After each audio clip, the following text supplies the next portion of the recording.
السلام علیکم ورحمۃ اللہ وبرکاتہ۔ سامعین کرام، آج ہماری گفتگو کا موضوع ہے روزے کی نیت اور افطار کی دعا۔ روزے کے لیے نیت کرنا ضروری ہے۔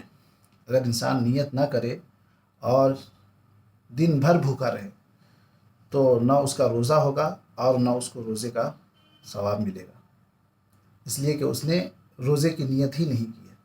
لہٰذا روزے کے درست ہونے کے لیے، صحیح ہونے کے لیے نیت کا کرنا ضروری ہے۔ البتہ نیت کرنے کے لیے الفاظ کی ضرورت نہیں ہے۔ لفظ کا ادا کرنا، زبان سے کسی لفظ کا بولنا ضروری نہیں ہے۔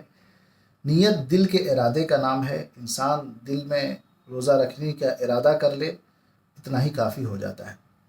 حتیٰ کہ علماء نے لکھا ہے، فتاویٰ کی کتابوں میں لکھا ہے کہ صرف سحری کے لیے اٹھ جانا اور سحری کھا لینا بھی نیت کے قائم مقام ہوگا، کیونکہ جو شخص سحری اٹھ کے کھا رہا ہے، ظاہر ہے اس کی نیت روزہ رکھنے کی ہی ہوگی۔ لہٰذا کوئی سحری کھانے کے لیے اٹھے اور سحری کھا کے سو جائے اور نیت نہ کرے تو بھی اس کا روزہ ہو جائے گا۔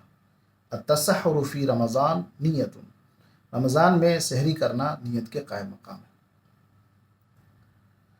حاصل یہ کہ معلوم ہوا کہ روزے کے لیے لفظ کے ذریعے نیت کرنا، کچھ الفاظ ادا کرنا ضروری نہیں ہے، دل میں ارادہ کر لے۔ البتہ یہ جو بعض دعائیں روزے کی نیت وغیرہ کے عنوان سے اشتہارات میں گردش کرتی ہیں، جیسے بصوم غد نویت من شہر رمضان، یا نویت ان اصوم ھذا اليوم من رمضان، یا نویت ان اصوم غدم من صوم رمضان وغیرہ، یہ الفاظ حدیث کی کسی کتاب سے ثابت نہیں ہے۔ ممکن ہے بعض بزرگوں نے عوام کی سہولت کے پیش نظر انہیں یہ الفاظ سکھا دیے ہوں۔ اگر کوئی ان الفاظ کے ساتھ نیت کر لے تو اس کا روزہ ہو جائے گا۔ البتہ یہ یاد رہے کہ نیت کے لیے لفظ ضروری نہیں ہے۔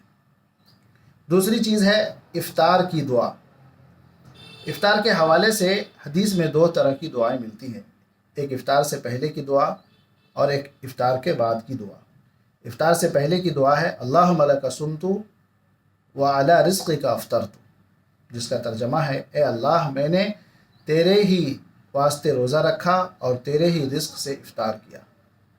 یہ دعا حدیث کی کتاب ابو داؤد شریف میں ہے۔ اس کے علاوہ الفاظ کے اضافے کے ساتھ جو دعا ملتی ہے، جیسے اللہم لک صمت وبک آمنت وعلیک توکلت وعلی رزقک افطرت، اس میں دو جملوں کا اضافہ ہے، دو سینٹنس کا اضافہ ہے۔ وبک آمنت وعلیک توکلت، یہ دو سینٹنس، وبک آمنت وعلیک توکلت، یہ دو سینٹنس، دو جملوں کا اضافہ ہے۔ تو ان دو جملوں کے اضافے کے ساتھ دعا مجھے کسی کتاب میں، حدیث کی کتاب میں نہیں ملی ہے۔ حدیث سے صرف اتنا ہی ثابت ہے اللہم لک صمت وعلی رزقک افطرت۔ لہٰذا ہمیں افطار کے وقت صرف اتنا ہی پڑھنا چاہیے، اللہم لک صمت وعلی رزقک افطرت، جتنا حدیث سے ثابت ہے۔ رہ گئی بات افطار کے بعد کی دعا، تو اس سلسلے میں حدیث میں ہے نبی کریم صلی اللہ علیہ وسلم یہ دعا پڑھتے تھے، ذہب الظمأ وابتلت العروق وثبت الاجر انشاءاللہ، جس کا ترجمہ ہے پیاس جاتی رہی، رگیں تر ہو گئی، اور اللہ نے چاہا تو اجر اور ثواب قائم ہو گیا۔ تو یہ تھی افطار کی دعا اور روزے کی نیت کے حوالے سے۔ اللہ تبارک و تعالی ہمیں عمل کی توفیق عطا فرمائے۔ السلام علیکم ورحمۃ اللہ۔